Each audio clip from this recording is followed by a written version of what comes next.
Ukraine के राष्ट्रपति Zelensky हथियार डालने से इनकार कर चुके हैं। दूसरी तरफ पुतिन यूक्रेन को झुकाने की कसम खा चुके हैं। कोई भी पीछे हटते नहीं दिख रहा। यही वजह है कि दुनिया में डर और दहशत है। डर ये है कि कहीं ये युद्ध परमाणु युद्ध में ना बदल जाए। दहशत ये कि कहीं जंगी फितूर इतिहास में नई त्रासदी की वजह ना बन जाए। अब सवाल है कि जंग के मैदान में आगे का रास्ता है क्या युद्ध में सीज फायर की कोई संभावना है? अमेरिका की खुफिया एजेंसी CIA के डायरेक्टर की माने तो परमाणु युद्ध तय है।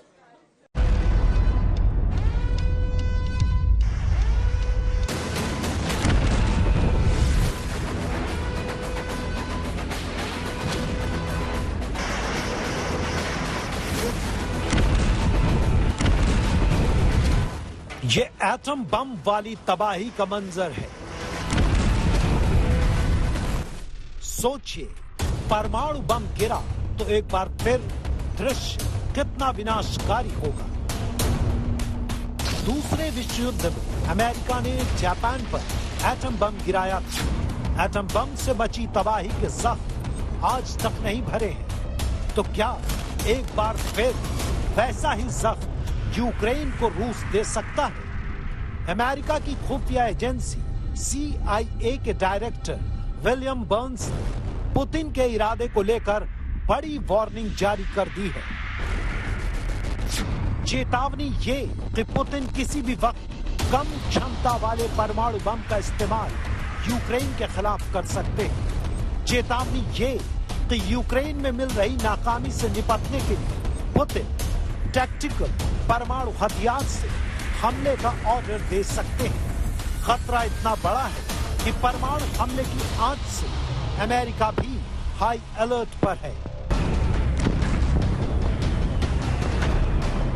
CIA डायरेक्टर की विस्फोटक चेतावनी से साफ है कि यूक्रेन की जंग में परमाणु बम के इस्तेमाल का खतरा लगातार बढ़ता जा रहा है। इससे पहले रूस ने चेतावनी दी थी कि अगर स्वीडन और फिनलैंड ने नेटो को ज्वाइन किया तो मॉस्को यूरोप के बीच में बसे अपने सैन्य अड्डे कलिनिंग्राड में परमाणु बम और हाइपरसोनिक मिसाइलों की तैनाती कर देगा।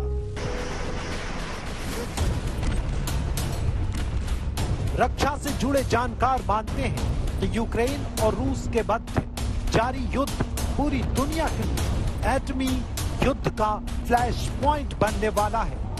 यूक्रेन के साथ चल रहे तनाव के बीच रूस में परमाणु अभ्यास शुरू हो चुका है। इस अभ्यास के दौरान रूस महाविनाशक बैलिस्टिक और क्रूज मिसाइलों का परीक्षण कर सकता है। बड़ी बात यह है कि यूक्रेन के आक्रमण के तुरंत बाद ही रूस के राष्ट्रपति ने अपने देश के परमाणु हथियारों को तैनात करने का आदेश दिया था।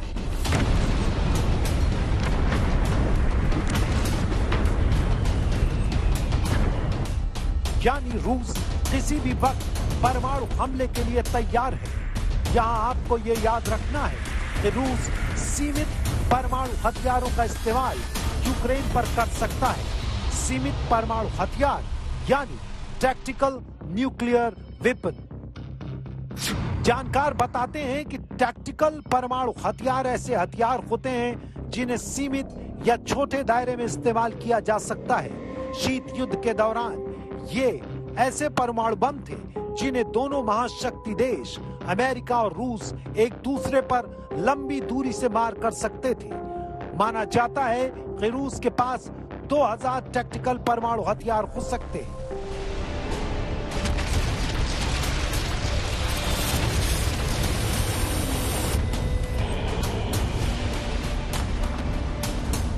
एक रिपोर्ट के मुताबिक रूस के बारूदी जखीरे में मौजूद टैक्टिकल परमाणु हथियारों को कई तरह की मिसाइलों और आमतौर पर पारंपरिक विस्फोटक ले जाने वाली मिसाइलों पर तैनात किया जा सकता है। इन्हें लड़ाई के मैदान में तोप से गोले की तरह भी दागा जा सकता है।